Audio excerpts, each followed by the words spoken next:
வணக்கம். இது வசந்தம் தொலைக்காட்சியின் இரவு நேர பிரதான செய்திகள். செய்திகளோடு இணைந்து கொள்ளும் நாம் கே மூர்த்தி, கிறிஸ்டினா செல்வராஜ். இன்றைய விரிவான செய்திகளுக்கு செல்வதற்கு முன்னர் முதலில் தலைப்புச் செய்திகள்.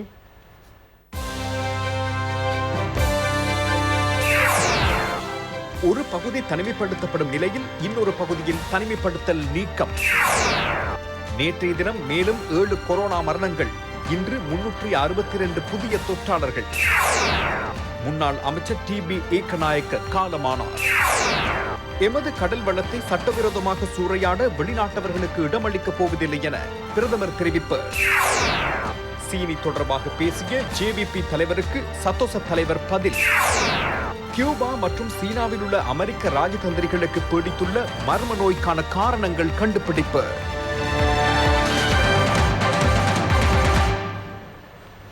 அவை எமது தலைப்புச் செய்திகள். இனி விரிவான செய்திகள். கொழும்பு மற்றும் கம்பஹா மாவட்டங்களின் போலீஸ் பிரிவுகள் மற்றும் கிராம உத்தியோகத்தர் பிரிவு சிலவற்றின் தனிமைப்படுத்தல் நாளை அதிகாலை 5 மணி முதல் நீக்கப்படும். பல பகுதிகளில் தற்போது அமுல்படுத்தப்பட்டுள்ள தனிமைப்படுத்தல் நிலைமை தொடர்ந்தும் நீடிக்கப்படும் என கோவிட் பரவலை தடுக்கும் தேசிய நடவடிக்கை மையம் தெரிவித்துள்ளது. ப்ளூமெண்டல் கலனி போலீஸ் பிரிவுகள் மற்றும் பல கிராம உத்தியோகத்தர் பிரிவுகள் தவிர வத்தலை பாலியகொட போலீஸ் பிரிவு, வெல்லம்பிட்டி விஜயபுர கிராம உத்தியோகத்தர் பிரிவு தனிமைப்படுத்தலிலிருந்து நாளை அதிகாலை 5 மணி முதல் நீக்கப்படும். வத்தலை போலீஸ் பிரிவின் கெரவலப்பிட்டி, ஹேக்கித்த, குருந்துகேன, எவரிவத்த, வெலிகட ஆகிய கிராம உத்தியோகத்தர் பிரிவுகள் நாளை அதிகாலை 5 மணி முதல் தனிமைப்படுத்தப்பட உள்ளன. பாலியகொட போலீஸ் பிரிவின் பாலியகொட, வத்தன, கங்கபட, மிகாவத்த, பட்டிய வடக்கு கிராம உத்தியோகத்தர் பிரிவுகள் நாளை காலை 5 மணி முதல் தனிமைப்படுத்தப்பட்ட பகுதிகளாக அறிவிக்கப்பட்டுள்ளன. கிரிபத்கொட போலீஸ் பிரிவின் வெலேகொட வடக்கு கிராம உத்தியோகத்தர் பிரிவு தனிமைப்படுத்தப்பட்டுள்ளது. கொம்பனி தெரு போலீஸ் பிரிவு, ஹுனுப்பிட்டி கிராம உத்தியோகத்தர் பிரிவு, கருவாத்தோட்டம் போலீஸ் பிரிவின் ஹெட்டேவத்த, வெள்ளவத்தை போலீஸ் பிரிவின் கோகிலா வீதி ஆகியன நாளை அதிகாலை 5 மணி முதல் முடக்கப்பட உள்ளன. முகுத்துவாரம், கொட்டாஞ்சேரி, கிராண்ட் பாஸ், ஆட்டுப்பட்டி தெரு, டேம் வீதி, வாழைத்தோட்டம், மாளிகாவத்தை, தெம்பட்டுகொட, பரதானை போலீஸ் பிரிவுகள் மற்றும் கொம்பனி தெரு போலீஸ் பிரிவின் வேக்கந்த கிராம உத்தியோகத்தர் பிரிவு, பொரளை போலீஸ் பிரிவின் வனாத்தமுள்ள கிராம உத்தியோகத்தர் பிரிவு, பெல்லம்பிட்டி போலீஸ் பிரிவின் சாலமுள்ள கிராம உத்தியோகத்தர் பிரிவு, லக்சந்த செவன வீடமைப்பு திட்டம், வட்டக்குழி ரந்தி உயன வீடமைப்பு திட்டம், ஃபர்கியூசன் வீதியின் தென்பகுதியும் தொடர்ந்து முடக்கப்பட்டுள்ளன. நாட்டின் ஏறிய மாவட்டங்களில் தனிமைப்படுத்தப்பட்டுள்ள பகுதிகள் மறு அறிவித்தல் வரை தொடர்ந்து முடக்கப்பட்ட பகுதிகளாக கருதப்படும் என கோவிட்-19 பரவுவதை தடுக்கும் தேசிய நடவடிக்கை மையத்தின் தலைவரும் ராணுவ தளபதியுமான லெப்டினன்ட் ஜெனரல் ஷவீந்திர சில்வா தெரிவித்துள்ளார். இன்று காலை வரையிலான 24 மணி நேரத்தில் இலங்கையில் கொரோனா தொற்றிய 669 பேர் கண்டுபிடிக்கப்பட்டனர். அவர்கள் அனைவரும் உள்நாட்டிலிருந்து அடையாளம் காணப்பட்டனர். அத்தோடு 7 கொரோனா மரணங்களும் சம்பவித்துள்ளன. நேற்றைய தினம் இனங்காணப்பட்ட 669 கொரோனா தொற்றாளர்களுள் 204 பேர் கொழும்பு மாவட்டத்தை சேர்ந்தவர்களாவர். அவர்களுள் கூடுதலானோர் கொட்டாஞ்சேனை பகுதியை சேர்ந்தவர்களாவர். அங்கிருந்து 48 பேரும், கரவாத்தோட்டம் பகுதியிலிருந்து 30 பேரும், பொரலையிலிருந்து 31 பேரும் கண்டுபிடிக்கப்பட்டனர். கொம்பனி தெரு மருதானை பகுதியிலிருந்து 18 தொற்றாளர்களும், டெமட்டுகொட பகுதியிலிருந்து 16 பேரும் இனங்காணப்பட்டனர். கண்டி மாவட்டத்திலிருந்து 170 தொற்றாளர்களும், கம்பஹாவிலிருந்து 111 பேரும் இனங்காணப்பட்டனர். கம்பஹா மாவட்டத்தில் கூடுதலான தொற்றாளர்கள் நீர்கொழும்பு பகுதியில் 45 பேர் கண்டுபிடிக்கப்பட்டனர். மகரையில் 36 பேருக்கும், பாலியகுடவில் 13 பேருக்கும் கொரோனா தொற்றியுள்ளது. இலங்கையில் கோவிட் தொற்றியோரின் மொத்த எண்ணிக்கை 27,590 ஆகும். இவர்களுள் 6,991 பேர் வைத்தியசாலையில் சிகிச்சை பெற்று வருவதுடன் 461 பேர் வைத்திய கண்காணிப்பின் கீழ் உள்ளனர். 20,460 பேர் பூரண குணமடைந்துள்ளனர். கொரோனா தொற்றி உயிரிழந்தவர்களின் எண்ணிக்கை 137 அதிகரித்துள்ளது. பண்டாரகம பகுதியை சேர்ந்த 91 வயதுடைய ஆணொருவர் கடந்த 3ஆம் திகதி வீட்டில் உயிரிழந்துள்ளார். கைதியொருவர் கடந்த 1ஆம் திகதி உயிரிழந்துள்ளார். அவருக்கு வயது 53. தெமட்டுகொட பகுதியை சேர்ந்த 56 வயதுடைய பெண் ஒருவர் IDH வைத்தியசாலையில் சிகிச்சை பெற்று வந்த நிலையில் கடந்த 4ஆம் திகதி உயிரிழந்தார். பண்டாரகமையை சேர்ந்த பெண் ஒருவர் கடந்த 4ஆம் திகதி வீட்டில் உயிரிழந்தார். வெலிக்கடை சிறை கைதியான 61 வயதுடைய ஆணொருவர் கடந்த 2ஆம் திகதி மரணமடைந்தார். பெல்லம்பிட்டிய பகுதியை சேர்ந்த 62 வயதுடைய பெண் ஒருவர் தேசிய தொற்றுநோய் மருத்துவ நிலையத்தில் சிகிச்சை பெற்று வந்த நிலையில் நேற்று மரணித்தார். ரத்தினபுரி நகரில் அம்பகாஹட்ட ஜாவியா மாவத்தை மணிக்கூட்டு கோபுரத்திற்கு முன்னால் நடத்தப்பட்டு வந்த வர்த்தக நடவடிக்கைகளை தற்காலிகமாக நிறுத்த ரத்தினபுரி மாநகர சபை தீர்மானித்துள்ளது. பேருவளை பகுதியிலிருந்து வருகை தந்த ஒருவருக்கு வைரஸ் தொற்று ஏற்பட்டதை தொடர்ந்து இந்த தீர்மானம் எடுக்கப்பட்டது. பொகவந்தலாவ பகுதி ஆசிரியர் ஒருவருக்கும் அவரது 4 மாத குழந்தைக்கும் 5 வயது சிறுமிக்கும் கொரோனா தொற்றியுள்ளது. அவர் பணிபுரியும் நோர்வுட் பாடசாலையை தற்காலிகமாக மூடிவிட சுகாதார தரப்பினர் நடவடிக்கை எடுத்தனர். முப்படையினரால் நிர்வகிக்கப்படும் 61 தனிமைப்படுத்தல் நிலையங்களில் 6370 பேர் தனிமைப்படுத்தப்பட்டுள்ளனர். நேற்றைய தினம் 13,741 PCR பரிசோதனைகள் மேற்கொள்ளப்பட்டதாக தேசிய நடவடிக்கை மையம் தெரிவித்துள்ளது. மன்னார்குடா கடல் பகுதியில் நிலவும் தாளமுக்க நிலை குறைவடைந்து இலங்கையின் மீதான பாதிப்புகள் படிப்படியாக குறைந்து வருவதாக வளிமண்டலவியல் திணைக்களம் தெரிவித்துள்ளது. யாழ்ப்பாணம், முல்லைத்தீவு, பண்டார், புத்தளம், திருகோணமலை ஆகிய மாவட்டங்களில் மழை அல்லது இடியுடன் கூடிய மழை பெய்யலாம் என திணைக்களம் அறிவித்துள்ளது. மேற்கு மற்றும் சப்ரகமோ மாகாணங்களில் காலை வேளையில் இடியுடன் கூடிய மழை பெய்யலாம். ஏனைய பகுதிகளில் மாலை வேளையில் அல்லது இரவு நேரத்தில் மழை அல்லது இடியுடன் கூடிய மழை பெய்யலாம். நாட்டை சூழவுள்ள கடல் பகுதியில் காற்றின் வேகம் மணிக்கு 30 தொடக்கம் 40 கிலோமீட்டராக காணப்படும். இதே நேரம் யாழ் மாவட்டத்தில் பெய்து வரும் பலத்த மழை காரணமாக பல பகுதிகளில் வெள்ள அச்சுறுத்தல் ஏற்பட்டுள்ளதாக மாவட்ட இடர் முகாமைத்துவ பிரிவு தெரிவித்துள்ளது. யாழ்ப்பாணம், நல்லூர், விடத்தல் தீவு, பருத்தித்துறை, ஊர்காவற்துறை உள்ளிட்ட பல பகுதிகளில் உள்ள மக்கள் பாதிக்கப்பட்டுள்ளனர். அம்மக்களுக்கு நிவாரணம் வழங்குவதற்காக கடற்படையும் முன்வந்துள்ளது. பூங்குடுதீவில் நெருக்கடியாகியுள்ள சுமார் 200 பேரை 4 பாதுகாப்பு முகாம்களில் தங்க வைக்க கடற்படை நடவடிக்கை எடுத்துள்ளது. நாட்டின் கடல் வளத்தை வேறு நாடுகளுக்கு சட்டவிரோதமாக எடுத்துச் செல்ல இடமளிக்கப்பட மாட்டாதென பிரதமர் மஹிந்த ராஜபக்ஷ தெரிவித்துள்ளார். ரக்கம் மாவெல்ல மீனவ நங்கூர நிலையங்களின் நிர்மாணப் பணிகளை ஆரம்பித்து வைத்து உரையாற்றும் போதே பிரதமர் இதனை தெரிவித்தார். 380 மில்லியன் ரூபாய் செலவில் 12 மாதங்களில் இத்திட்டத்தின் பணிகள் பூர்த்தி செய்யப்படும். களமட்டிய மீனவ துறைமுகத்தில் தீயில் அழிந்த மீனவ படகுகளுக்கு பதிலாக புதிதாக 26 மீனவ படகுகளும் உபகரணங்களும் பிரதமரினால் வழங்கப்பட்டன. மீனவ சமூகத்தின் வாழ்வாதாரத்தை மேம்படுத்துவதற்காக மேற்கொள்ளப்பட்டுள்ள நடவடிக்கைகள் தொடர்பாக பிரதமர் கருத்து வெளியிடுகையில், நாட்டின் கடல் எல்லையை பாதுகாக்கும் வகையில் மீன்பிடித்துறையினூடாக வெளிநாட்டு செலாவணியை நாட்டுக்கு வரவழைக்கும் நடவடிக்கைகள் முன்னெடுக்கப்படும் என தெரிவித்தார்.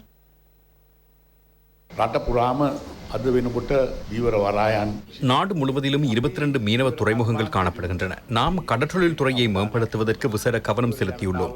மீனவர்களின் தேவைகளை நிறைவேற்ற எம்மால் முடிந்தது.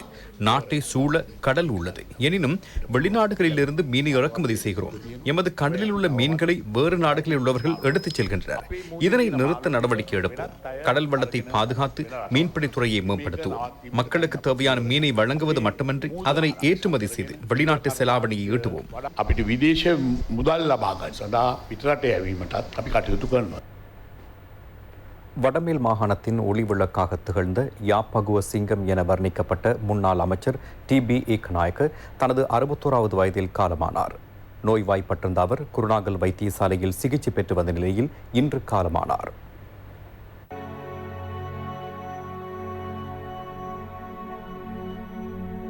திலக் பண்டார ஏக்கநாயக்க எனும் பெயரில் வடமேல் மாகாணத்தின் ஒளிவிளக்காக திகழ்ந்த டிபி ஏக்கநாயக்க 7 பேர் கொண்ட குடும்பத்தின் மூத்தவராக 1959 ஆண்டு ஆகஸ்ட் மாதம் 28ஆம் தேதி பிறந்தார். ஹாத்திகமுவ கனிஷ்ட வித்தியாலயத்தில் ஆரம்ப கல்வியை கற்ற அவர் உயர்கல்வியை தொடர்வதற்காக குருநாகல் மரியதேவ வித்தியாலயத்தில் இணைந்து கொண்டார். பாடசாலையில் மாணவ தலைவராகவும் விளையாட்டு வீரராகவும் கலைத்துறையிலும் தனது பங்களிப்பை செலுத்திய அவர் அதனூடாக எதிர்கால பயணத்திற்கு பிரவேசத்தை ஏற்படுத்திக் கொண்டார். 1977ஆம் ஆண்டு பொது தேர்தலில் யாப்பகுவ தேர்தல் தொகுதியை பிரதிநிதித்துவப்படுத்தி லங்கா சமசமாஜ கட்சியின் ஊடாக அரசியலில் பிரவேசித்தார். பின்னர் ஸ்ரீமாவோ பண்டாரநாயக்க அம்மையாரின் அழைப்பை ஏற்று ஸ்ரீலங்கா சுதந்திர கட்சியில் இணைந்து கொண்டார். 1992ஆம் ஆண்டு ஸ்ரீலங்கா சுதந்திர கட்சியை பிரதிநிதித்துவப்படுத்தி வடமேல் மாகாணத்திற்கு தேர்ந்தெடுக்கப்பட்ட அவர் அக்கட்சியின் அதிகாரத்தை வடமேல் மாகாணம் முழுவதிலும் பரப்பினார். 1994ஆம் ஆண்டு பொதுஜன முன்னணியில் போட்டியிட்டு வடமேல் மாகாணத்தில் 2வது அதிகூடிய வாக்குகளை பெற்று பாராளுமன்றம் பிரவேசித்தார். அன்று முதல் கலாசாரம், கலை விவகார அமைச்சராகவும் கலாசார விவகார பிரதி அமைச்சராகவும் அமைச்சரவை அந்தஸ்தற்ற நெடுஞ்சாலைகள் அமைச்சராகவும் பொது நிர்வாக அமைச்சராகவும் பிரதி கல்வி அமைச்சராகவும் நெடுஞ்சாலைகள் ராஜாங்க அமைச்சராகவும் இருந்து சேவையாற்றியுள்ளார். பிரதமர் மஹிந்த ராஜபக்சவின் புரட்சிகரமான நெடுஞ்சாலை அபிவிருத்தி வேலை திட்டத்தின் முன்னோடியாக இருந்து செயற்பட்டுள்ளார். அரசியலுக்கு அப்பால் கலைத்துறையிலும் அவர் ஈடுபாடு காட்டியுள்ளார். குறுந்திரையில் தனது திறமைகளை வெளிக்காட்டியுள்ளார். 1985ஆம் ஆண்டு ஜெயஸ்ரீ மகாபோதி மீது மேற்கொள்ளப்பட்ட தாக்குதல் முதல் 94ஆம் ஆண்டு வரை LTTE பயங்கரவாதத்தின் மிலேச்சத்தனமான அம்சங்களை அடிப்படையாக கொண்டு தயாரிக்கப்பட்ட யுக விளக்குவ எனும் தொலைக்காட்சி நாடகத்தின் இயக்குநராகவும் இருந்துள்ளார். பின்னர் விருது பெற்ற பல தொலைக்காட்சி நாடகங்களில் இணைந்து செயற்பட்டுள்ளார். கட்டுஎம்புல, கருவல கெதர, மகாதல ஹட்டன மற்றும் சுயாதீன தொலைக்காட்சியில் ஒளிபரப்பாகும் கிரிக்குல உள்ளிட்ட பல தொலைக்காட்சி நாடகங்களுக்கு தனது பங்களிப்பை செலுத்தியுள்ளார். ආමුදුරුවනේ මට රත්තොට යන්න. වහන්සේම කතිකා කරන්න. නංගියේ චාරිත්‍ර නං කෙරෙන්නම ඕන. අපේ පැරැන්නෝ චාරිත්‍ර පටන් ගත්තේ මව්කුසේ පිරිසදගත් තැන් ඉඳලමයි. கலைத்துறையிலிருந்து தான் பெற்ற அனுபவங்கள் ஊடாக கலாசார அமைச்சராக கலைஞர்களை பாராட்டுவதில் முன்னின்று செயற்பட்டுள்ளார். விருது வழங்கும் விழாக்களை ஏற்பாடு செய்து கலைத்துறைக்கு பங்களிப்பு செய்தோரை பாராட்டுவதை தனது கடமையாக கொண்டு செயற்பட்டுள்ளார். இலக்கிய துறைக்கும் அவர் பங்களிப்பு செய்துள்ளார். TB ஏகநாயக்க கடந்த ஜூன் மாதம் இறுதியாக சுயாதீன தொலைக்காட்சியின் அத்மனி பெயர் நிகழ்ச்சியில் கலந்து கொண்டார். அவர் இறுதியாக ஊடகங்களுக்கு வழங்கிய செவ்வியம் அதுவாகும். විශාලත මැතිවරණ කොට්ටාසයක් වන යපවාසනේ අද සියලු විදුලිය දීලා පාරවල් කාපට් කරලා සම්පූර්ණ අංග සම්පූර්ණ මැතිවරණ කොට්ටාසයක් විදිහට අපේ මැතිවරණ කොට්ටාසය ශක්තිමත් කරලා තියෙනවා. ஒரு அரசியல்வாதியாக, கலைஞராக, இலக்கியவாதியாக, மனிதநேயமிக்க ஒரு தலைவராக இருந்து நாட்டுக்கும் நாட்டு மக்களுக்கும் ஆற்றிய பங்களிப்புகளை மதித்து அவரது மறைவு குறித்து சுயாதீன தொலைக்காட்சி தனது ஆழ்ந்த அனுதாபங்களை தெரிவித்துக் கொள்கிறது.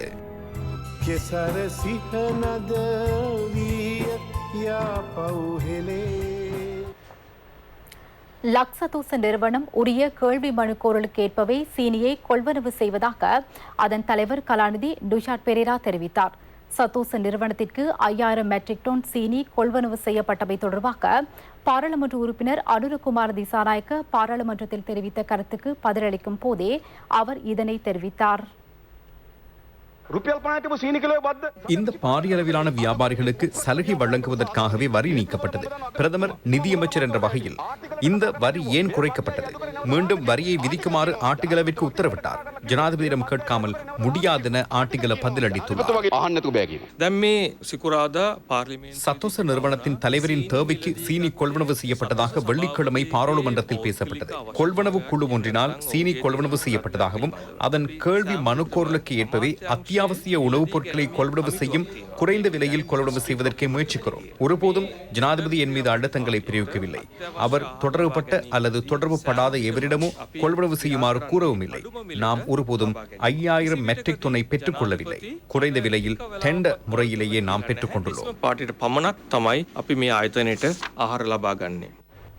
2017ஆம் ஆண்டு அப்போதைய வெளியுறவு அமைச்சினால் பொறுப்பேற்கப்பட்ட தேசிய லொத்தர் சபையின் செயற்பாடுகளில் வெளியுறவு அமைச்சர் அழுத்தம் பிரயோகித்துள்ளதாக கோப் குழுவில் தெரியவந்துள்ளது.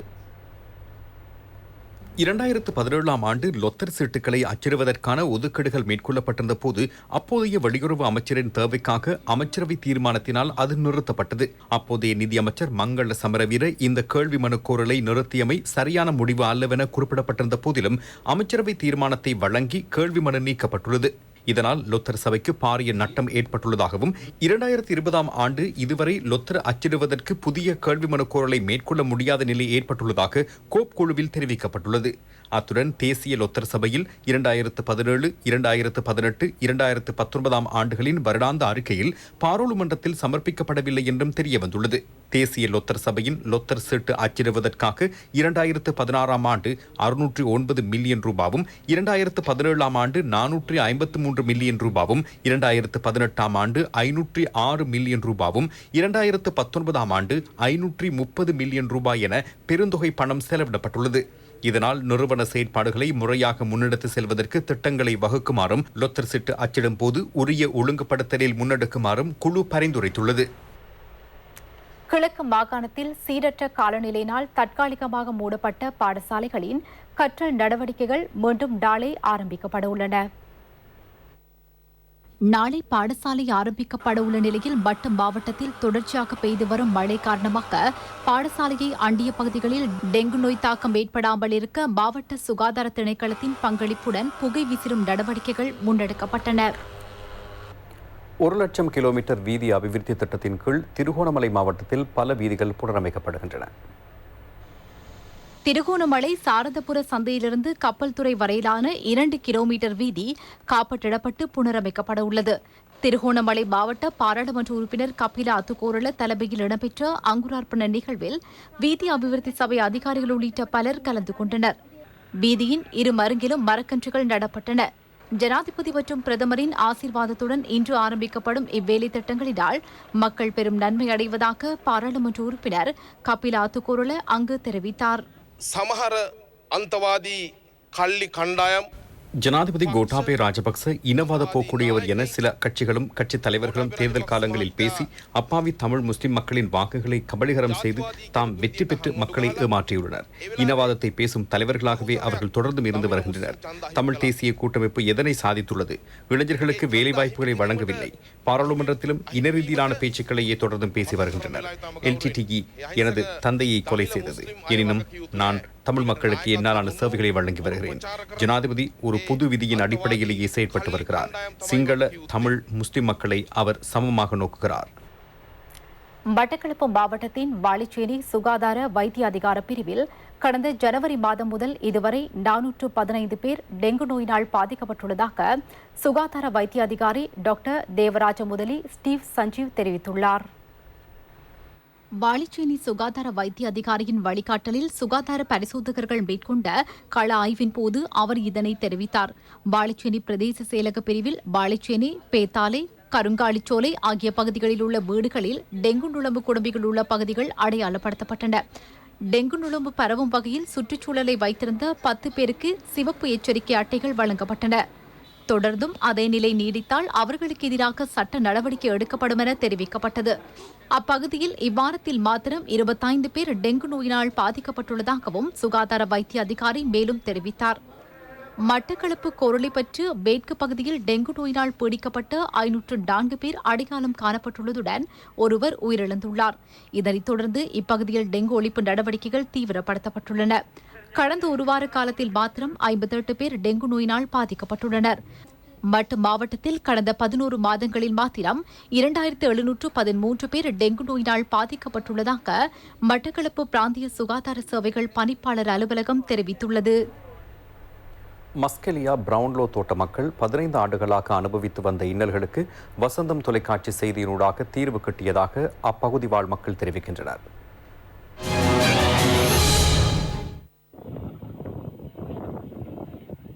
மஸ்கெலியா போலீஸ் பிரிவுக்குட்பட்ட பிரவுன்லோ தோட்டத்தில் கடந்த 15 ஆண்டுகளாக 15 குடும்பங்களைச் சேர்ந்த மக்கள் தமது குடியிருப்புகளை அண்டியதாக இருந்த பாரிய மரங்கள் காரணமாக இரவு நேரங்களிலும் சீரற்ற காலநிலை நிலவும் போதும் அச்சத்தில் இருந்து வந்தனர்.